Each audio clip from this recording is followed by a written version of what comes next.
Facebook profile কিংবা page প্রত্যেকের জন্য খুবই গুরুত্বপূর্ণ, আর সেটা যদি হ্যাক হয়ে যায় তাহলে জীবনে কোনো কুল পাবেন না। যার কারণে এই সেটিংসটা অবশ্যই করে নেওয়া উচিত। সপ্তাহে না পারেন মাসে একদিন হলেও কিন্তু এই সেটিংসটা চেক করবেন আপনারা, ঠিক আছে? কাজটুকু কীভাবে করতে হয় প্রসেসটা আমি দেখিয়ে দিচ্ছি মোবাইল স্ক্রিনের মাধ্যমে। তো চলুন দেরি না করে আমরা মূল ভিডিওয়ে চলে যাই। ফার্স্ট অফ অল আপনারা কী করবেন, ফেসবুক অফিসিয়াল ওয়েবসাইট যেটা সেটা ওপেন করবেন। যেমন ধরুন এটা, ঠিক আছে? আমি এটার উপর ট্যাপ করে দিলাম। যখন আপনাদের প্রোফাইলের মধ্যে প্রবেশ করবেন তখন কি করবেন, এই যে 3 লাইন দেখতে পাচ্ছেন এটার উপর ট্যাপ করবেন। তারপর আবারও সেটিংসের উপর ট্যাপ করবেন। সেটিংসের উপর ট্যাপ করে দেওয়ার পর একটু স্ক্রল ডাউন করলে এখানে দেখতে পারবেন যে see more in account centre, এটার উপর ট্যাপ করবেন। এটার উপর ট্যাপ করে দেওয়ার পর আবার একটু স্ক্রল ডাউন করবেন, করলে এখানে দেখতে পারবেন পাসওয়ার্ড অ্যান্ড সিকিউরিটি, এটার উপর ট্যাপ করবেন।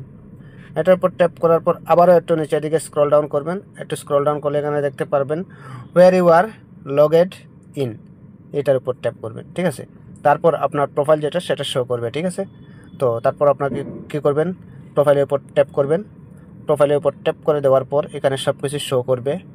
যে হ্যাকাররা যখন আপনার প্রোফাইলে কিংবা পেজে ট্রাই করবে তখন কিন্তু নিচের দিকে শো করবে, ঠিক আছে?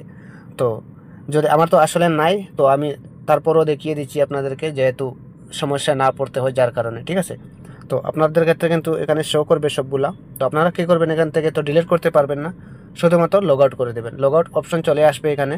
এখানে লগ আউট মানে যেই ডিভাইস যেটা শো করবে আপনাদের ক্ষেত্রে অপরিচিত ডিভাইস, সেটা ঠিক নিচে কিন্তু লগ আউট নামে একটি অপশন চলে আসবে। সেটার মধ্যে ট্যাপ করে ওই ডিভাইসটা আপনি লগ আউট করে দেবেন। লগ আউট করে দেওয়ার পর কিন্তু আপনারা আরেকটি কাজ খুবই গুরুত্বপূর্ণ, লগ আউট করে দেওয়ার পর কিন্তু আপনারা পাসওয়ার্ড চেঞ্জ করে নেবেন, ঠিক আছে?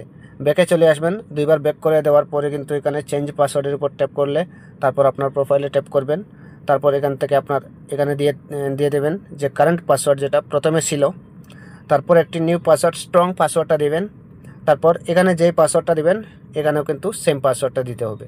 তারপর আপনারা চেঞ্জ পাসওয়ার্ডে ট্যাপ করে দেবেন, তারপর চেঞ্জ হয়ে যাবে।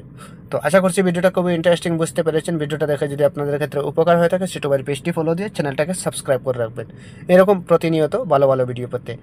ধন্যবাদ সবাইকে এতক্ষণ সাথে থাকার জন্য। ভিডিওটি প্রত্যেকে শেয়ার করে দেবেন।